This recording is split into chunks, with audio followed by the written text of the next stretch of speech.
My name is Anna. I'm 27, and I work as a designer in a new city. I trusted him more than I trusted myself. I lost my job, my friends, and almost my life because of him. And the worst part, I knew something was wrong. But I still stayed. When I first moved here, everything felt cold and distant. My apartment was small and quiet. At night, I could hear nothing but the sound of cars outside. I had no one to talk to, no one waiting for me. I told myself I was strong. I told myself I didn't need anyone. But deep inside, there was a quiet emptiness I could not ignore. Then I met him.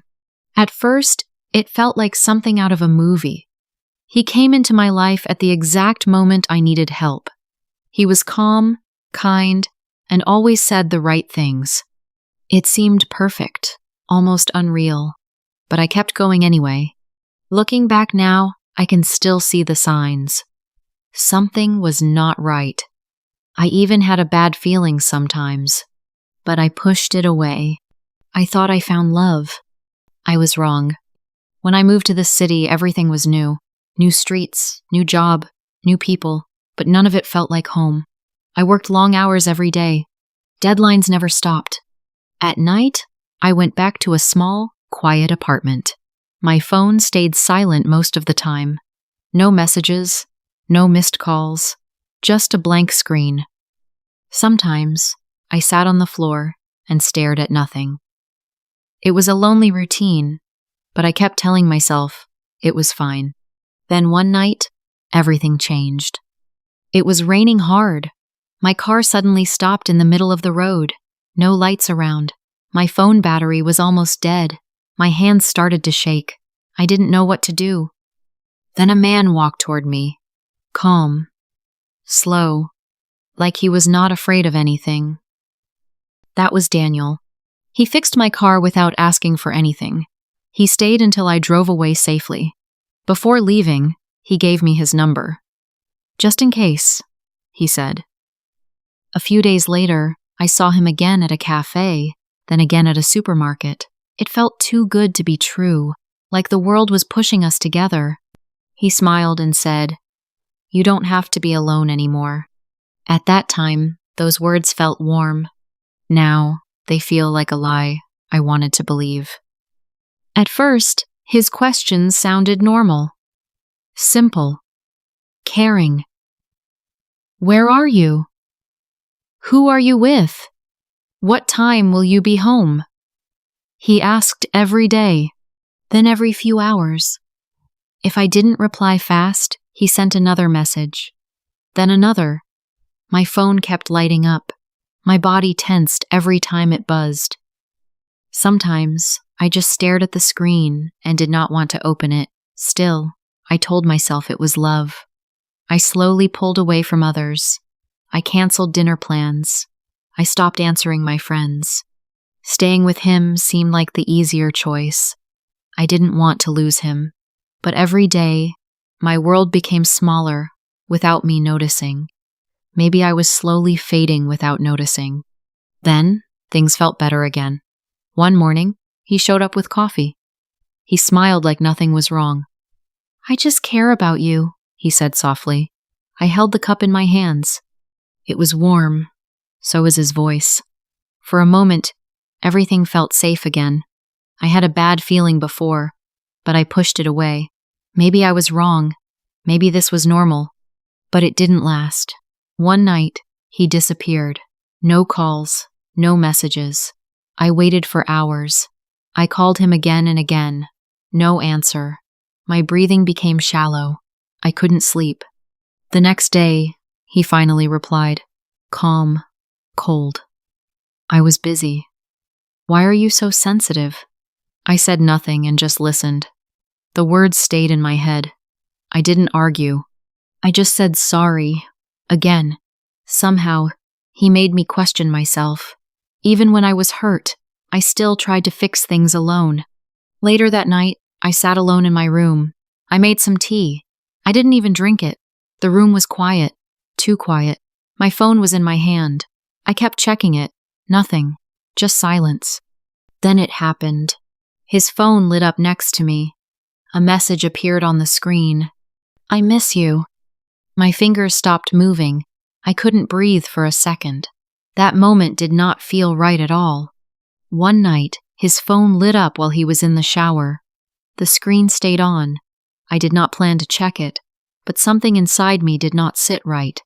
My fingers moved before I could stop myself. The messages were still open. I read them slowly. A heavy pressure built in my chest.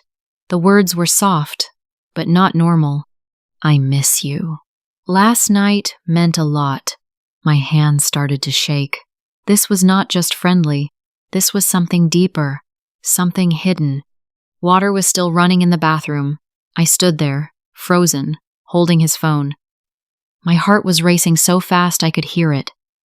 A strange weight settled deep inside me. I wanted to close the phone and forget everything, but I couldn't let it go. This felt like a red flag I could not ignore anymore. When he came out, I asked him. My voice was low.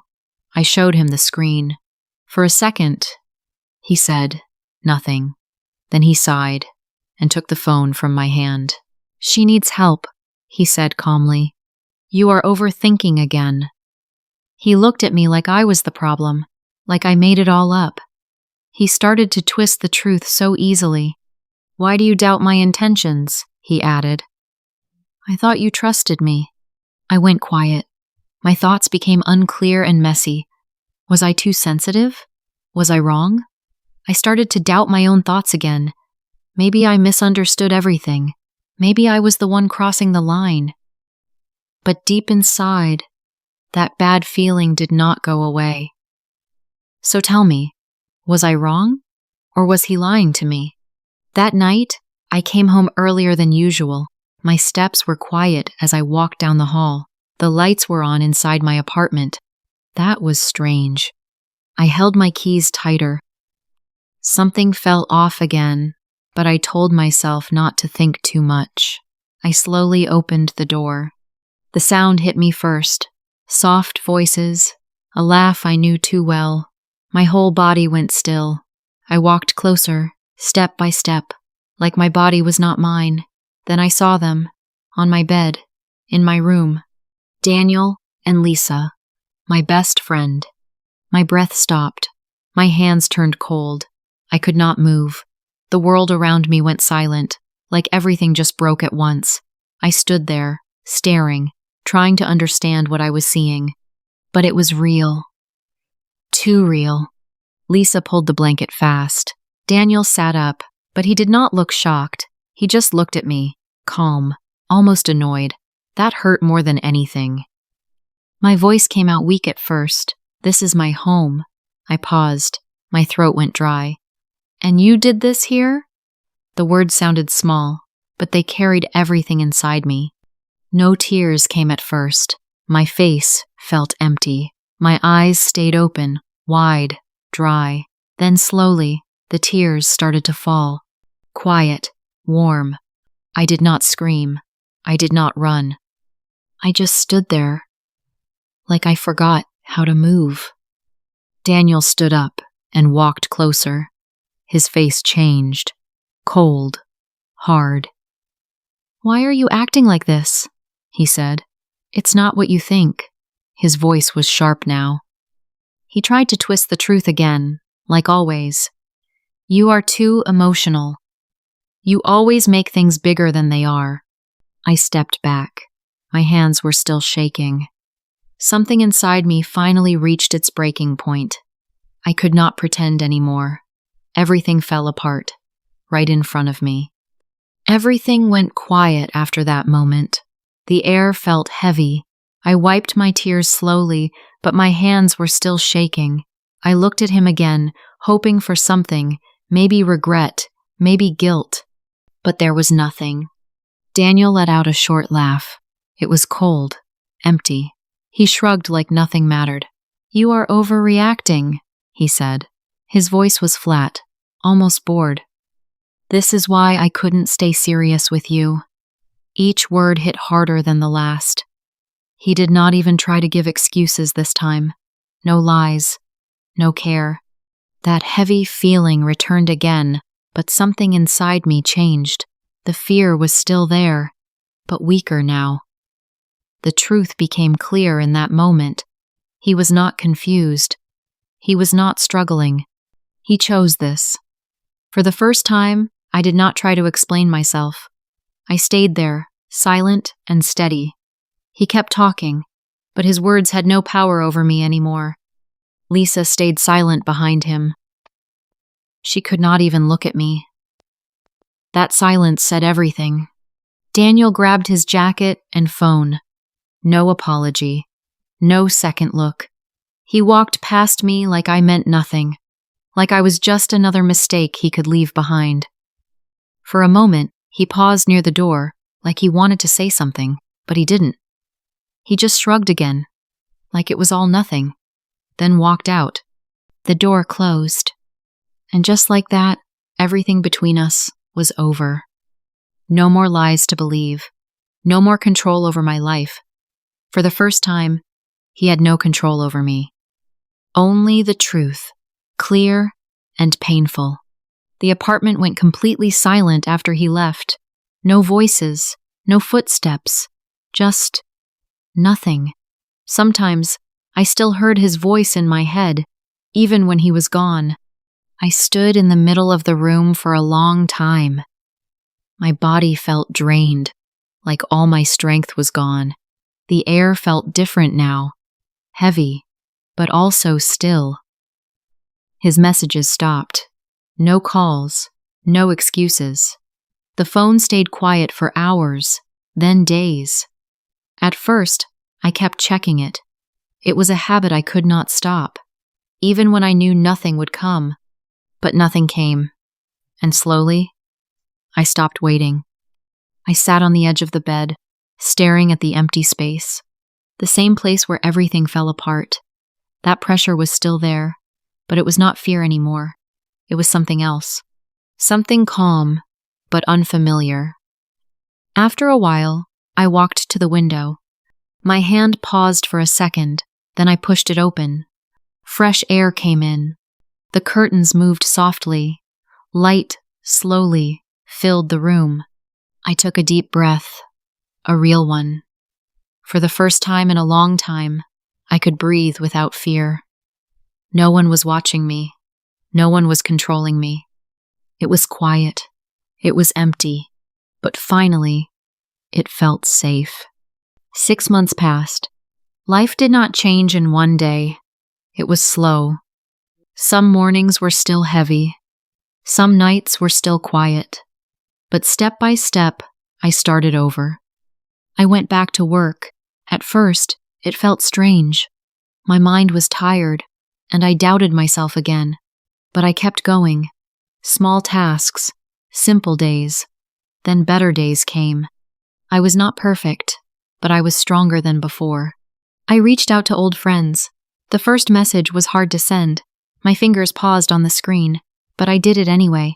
Some people answered. Some did not. That was okay. I was learning to let go of the past. I stopped depending on someone to feel okay. I made my own plans. I walked alone. I ate alone. And slowly, I felt less alone. There were moments when memories came back. A voice, a place, a feeling. My chest felt tight for a second. But it passed. I did not go back. I did not lose myself again. One morning, I stood in front of the mirror. I looked at my face for a while, not searching for anything, just looking. Then, a small smile appeared. Not perfect, but peaceful. Love should never cost you your identity. That is the truth I carry now. Real love gives peace, not fear. It does not make your heart race in confusion. It does not make you doubt your own thoughts. When love is right, you feel safe to be yourself. You do not feel the need to hide, to change, or to lose yourself just to stay. I learned this the hard way. I ignored every red flag. I told myself it was normal. I let someone take control of my life, little by little. At first, it felt warm. Then, something felt off. But I stayed. even when I had a bad feeling. Now, I understand. Love should never hurt you like that. And if it does, it is not love. Many people ignore red flags today. It often starts small, and it feels easy to excuse. But you can trust your mind and your quiet inner voice. If something does not feel right, it usually is not. Take a moment, stop, and think. That pause can protect you more than you expect. Try not to lose yourself in love. Stay connected to who you are. Set clear boundaries early, even when it feels uncomfortable. The right person will respect them. Also, watch actions more than words. Someone can say kind things, but their behavior tells the real story. If you often feel like you are giving more or always stepping back, it may be time to reflect. A healthy relationship should not make you feel small or emotionally drained. You deserve balance, not confusion. This is Peak. We believe stories teach more than language. They teach how to protect your heart. Stay Peak. Have you ever ignored a red flag in love? Maybe you had a bad feeling, but you still stayed. If that sounds familiar, you are not alone. Take a second and be honest with yourself. Comment yes or no below. We would really like to hear your story. If this story touched you, don't forget to like, share, and subscribe for more. And before you go, take care of your heart.